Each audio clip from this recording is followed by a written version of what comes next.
첫 번째 뉴스는 일본인이 쓴 임진왜란 귀무덤 잔혹사. 지금이라도 사죄해야.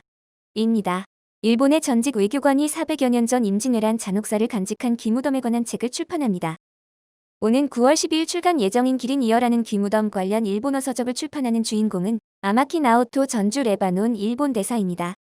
귀무덤은 임진왜란 당시 도요토미 히데요시의 명으로 왜군이 조선인의 귀나 코를 전리품으로 베어와 묻어놓은 곳입니다. 일본 내 5곳에 귀무덤이 있으며 특히 가장 큰 교토에 있는 귀무덤에는 조선인 12만 6천여 명의 귀나 코가 묻혀 있습니다. 아마키 전 대사는 지난 9월 5일 연합뉴스와의 인터뷰에서 왜군이 저지른 이런 만행에 대해 일본인은 거의 모른다며 그런 것을 학교에서 가르치지 않는다고 말했습니다. 아마키 전 대사는 일본인에게 이런 역사적 사실을 알려야겠다는 생각에서 오랜 기간 귀무덤을 연구해온 김문길 부산외국어대학 명의교수와 함께 관련 서적을 출판하기로 결심했다고 합니다. 그는 최근 아베 신조 일본 총리의 사의 표명에 대해 언급하면서 이번 기회에 한일 관계를 다시 한번 재검토할 필요가 있다며 그 원점은 역사 인식이라고 말했습니다. 그러면서 일본이 과거에 대해 사죄하고 미래를 향해 한일이 협력해 나가는 계기가 될 것을 기대하고 책을 출판했다며 그러기 위해서는 일본 국민이 역사를 알아야 한다고 강조했습니다. 두 번째 뉴스는 아시아개발은행, 아시아 경제성장률 전망. 하향 조정입니다. 아시아개발은행이 지난 9월 15일 아시아개발도상국의 금년도 경제성장률 전망치를 대폭 하향 조정하였습니다. 한국은 추가 조정 없이 기존 전망치를 유지했습니다. ADB는 2020년 아시아 경제 전망 수정치에서 45개 회원국의 올해 성장률 평균치를 마이너스 0.7%로 전망했습니다. 이는 지난 4월에 2.2%를 전망한 후 6월에 0.1%로 낮춘 데 이어 9월에 0.8% 더 낮춘 것입니다. 이는 신종 코로나 바이러스 감염증, 코로나19 여파가 길어지는 데 따른 추가 조정으로 해석됩니다. 인도의 경제 성장률은 기존의 마이너스 4%에서 마이너스 9%로 대폭 조정하였고, 필리핀은 마이너스 3.8%에서 마이너스 7.3%로, 베트남은 4.1%에서 1.8%로 낮추었습니다.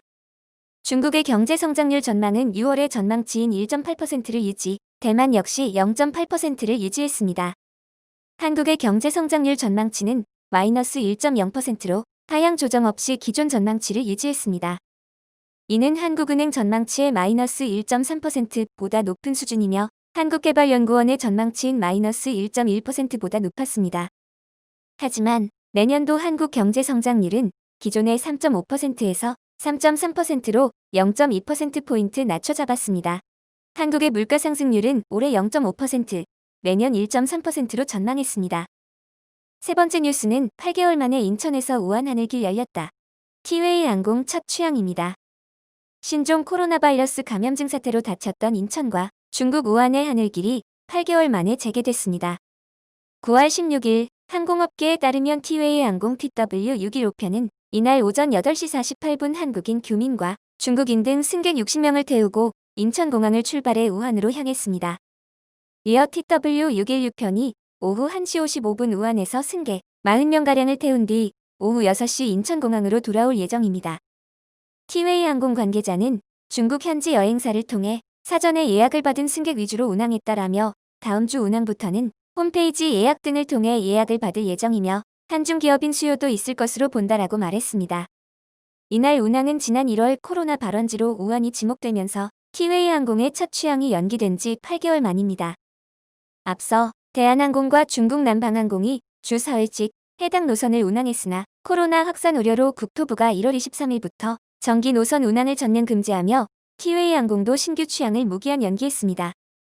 티웨이 항공은 최근 중국 지방정부의 방역 확인증과 중국 민항국의 운항 허가를 받았으며 지난 14일 국토부로부터 운항 허가 결정을 받았습니다. 이에 따라 티웨이 항공은 이날부터 주 1회 인천과 우한에 운항을 할 예정입니다. 마지막 뉴스는 맹견 7마리 풀어놓고 안 물어요. 견주 강제 퇴거입니다. 지금 태국에서는 애완동물 관련해 큰 이슈가 일어나고 있습니다.